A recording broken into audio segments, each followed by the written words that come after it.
absolutely on the limit of that wet weather tyre, and upon the early LMS is prepared to provide for it. So it'll be an interesting run to see what happens.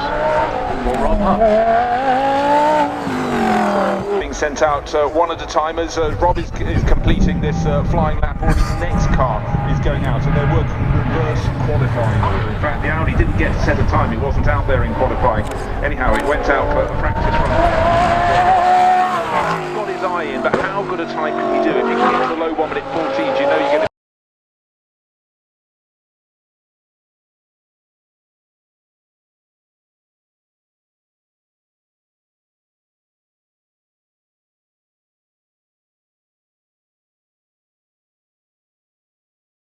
Andre Longer now behind the wheel of the Porsche, the 997 GT3R Evo. They'll be racing in this period GT3 Championship later this year. In the run down to the final couple of corners, coming into Goodwood now, braking as late as he dares, but trying to find the flow between the first part of the corner. The tail again kicking out. Can he at least beat the Audi of Rob Huff?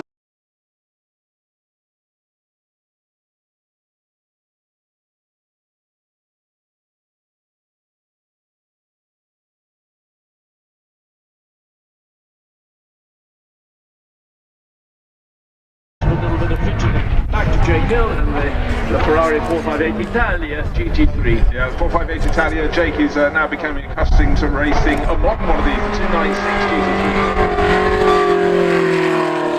As well. Every few years you get an evolution of the Ferrari, always popular in the GT3 category.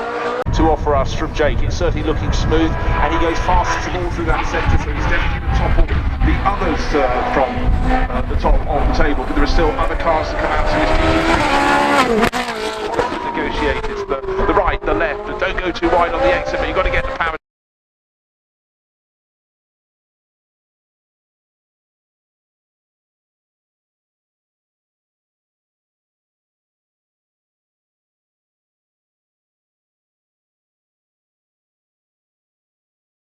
Possibly Phil Keane in the screaming Aston Martin V12 Vantage.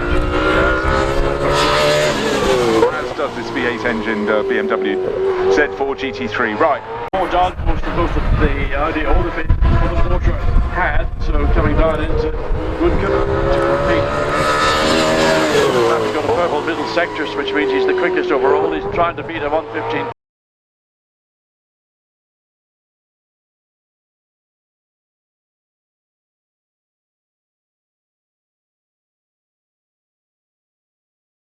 Very different line. Right, just riding on board again, look down at the pedals as you can see. Corner, the right, the left, the over the gas down into dip. You bring a really right BMW. Here is Phil Keane and the purple first and second sectors.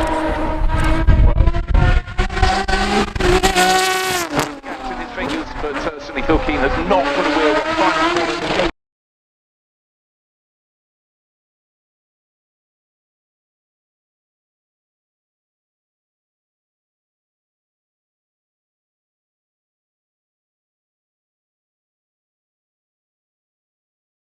It is once he's got to the halfway point in that chicane. So he's going to have to get purple sectors pretty much in all three sectors if he's going to beat Phil Keane's Aston Martin lap time, because that time Phil Keane has established into the braking zone beginning now, and then this sort of first apex, and then let the car drift down in the chicane. Two purple sectors, so this looks like a fastest overall.